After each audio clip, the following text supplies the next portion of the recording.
SIT नेमली होती. त्याचा अध्यक्ष नाशिकचे पोलीस आयुक्त, शहर पोलीस आयुक्त संदीप कर्णिक यांना अध्यक्ष म्हणून नेमले. आता SIT मार्फत जे आंदोलन झाले आणि त्याच्यामध्ये हिंसक जे आंदोलन झाले त्याची चौकशी होणार आहे. नाही, त्याबद्दल आपण काय बोललोच नाही. SITच्या बद्दलचं आपलं म्हणणं आहे, दूध का दूध पाणी होणे पण सगळ्याला साथ.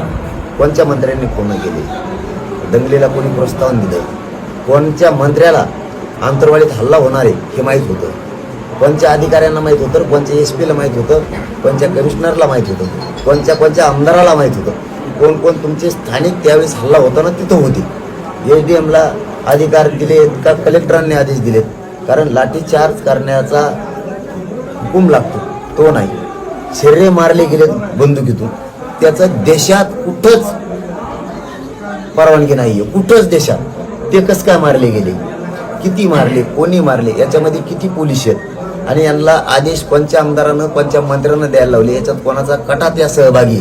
120 त्यांच्यावरती गुन्हे SITनं दाखल करून त्यांच्यावर 307 सुद्धा दाखल करायला पाहिजे सगळ्या अधिकाऱ्यांना आणि त्यांना कायमचं बडतर्फ करायला पाहिजे. स्वतःची आई बहीण जशी फडणवीस साहेबांना वाटते ना, तशी लोकांची सुद्धा, या जनतेची सुद्धा आई बहीण मानायची शिका. कारण आमच्या आई बहिणीच्या पोटात गोळ्या आहेत, पोरांच्या पोटात गोळ्या आहेत, पोरांचे मुंडके मोडलेत, काहींचे पाय आई बहिणीच्या मोडलेत आमच्या. त्यांना आत्ताही शेतात जातात नाही. जरा दुसऱ्याच्या आई बहिणीला आई बहीण मानायचं शिका. नुसतंच चुकून आमच्याकडून त्या उपोषणाच्या काळात काही गोष्टी होत्यात किंवा ती चिडचिड असती, उपोषणात सोपी गोष्ट नाही.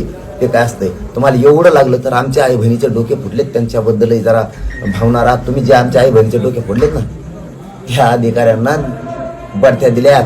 साहेब, राज्य चालवता तुम्ही, जरा भानावर या. तुम्ही मराठ्यांना खेटायच्या नादात नका लागू. मी सत्ता आहे, गृहमंत्री पद माझ्याकडे, मी म्हणाल तसं वागल. इतके मंत्री आमदारांनी जेरीस आणलेत, इतके पक्ष जेरीस आणले, त्या भानगडीत पडू नका. तुम्ही माझ्या नादाला लागू नका. तुम्ही दलित माणसाला खेटलाय.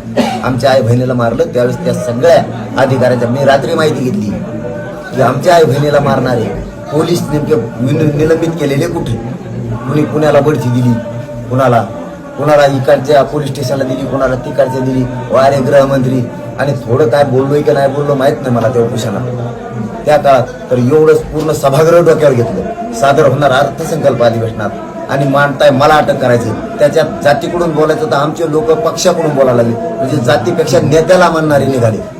आता तुम्हाला जातीपुढेच यायचं आहे ना. मी गोरगरिबांचं काम करतोय म्हणून आमचेही नेते देवेंद्र फडणवीसांनी मंत्री आणि आमदार आमच्या विरोधात उठवले. काय राज्य चालवताय तुम्ही, त्यांना बढती दिली. आमचं काही म्हणणं नाही यासाठी बद्दल. तुम्ही नेमा चौकशा करा. आपण भीतच नाही, कारण आपल्याकडं कोणाचाच उपाय नाही, कोणीच दिलेला नाही. घामगाळ आहे फडणवीस साहेब. माझ्या गोरगरीब मराठ्यांनी, करोडो मराठ्यांनी त्यांनी आंदोलन चालवलंय. त्यांचा पैसा आहे कष्टाचा. आमच्याकडे शेती आहेत, आम्ही रात्रंदिवस राबतो. कोणत्या नेत्याचा भीत्याचा पैसा नाही. तुम्हाला काय चौकशी करायची ते करा, कोणत्या दंगलीची करायची त्याची करा, पण रूल मात्र सगळ्याला सारखा लावा. पण आम्हाला माहिती ते लागणारच नाही, कारण सत्ता आहे. तुम्हाला फिरायची कशी चांगलं माहिती. तुम्ही फिरविणार, गोल फिरून फिरून फिरून तुम्ही मराठ्यांचेच लोक गुंतविणार. आजच सांगतो मी तुम्हाला, तुमचा अहवाल तयार झालेला असेल, ते आम्हाला शिकू नका तुम्ही नाटक. यासाठी नेमले अहवाल तुमचा समिती झाली त्याच दिवशी, ती कमिटी नेमली तुम्ही ती कोणची, यासाठी त्याच दिवशी झालेला आहे. त्याची खात्री लायक माहिती आहे आमच्याकडे. तुम्ही काय करणार हे आम्हाला माहिती. तुम्ही गोरगरीब मराठ्यांचे लोक गुंतवणार, कारण तुमच्यात इतका द्वेष आहे मराठ्यांविषयी. इथून मागं मराठ्यांना वाटायचं चेहरा चांगला आहे, भोळा आहे, पण कशाच्या का होईना निमित्तानं तुमचा खरा विचार पित्त बाहेर काढलं मराठ्यांनी पोटात. तुमचा खरा द्वेष किती, कोणत्या जातीविषयी, मराठ्यांविषयी सगळा बाहेर पडला. आणि तुम्ही आमच्याविषयी द्वेष आहे म्हणून इतर जाती सावध झाल्या. ह्या माणसाचं आपल्याविषयी सुद्धा हीच भावना आहे. तुम्ही मराठ्यांविषयी इतका द्वेष कधीच करू नका. आणखीन तरी शहाणे व्हा. तुम्ही SIT नेमून मराठ्यांचे लोक गुंतवणार आहेत विनाकारण हे आम्हाला माहिती. आणि तुम्ही त्या पोलिसांना बढत्या देणार आहेत. काय मारलंय आमच्या लोकांना, उठता सुद्धा येत नव्हतं. त्यावेळेस कुठे गेलो तुम्ही तर सांगितलं होतं. आता तुम्ही नेमली ना कर्णिक साहेबाच्या अध्यक्षतेखाली, तर तुम्ही त्याच वेळेस सभागृहात सांगितलेलं आहे. जयंत पाटील साहेबांनी आणखी 2-4 आमदारांना प्रश्न विचारला होता की SIT चौकशी करा, SIT चौकशी करा झालेल्या दंगलीची.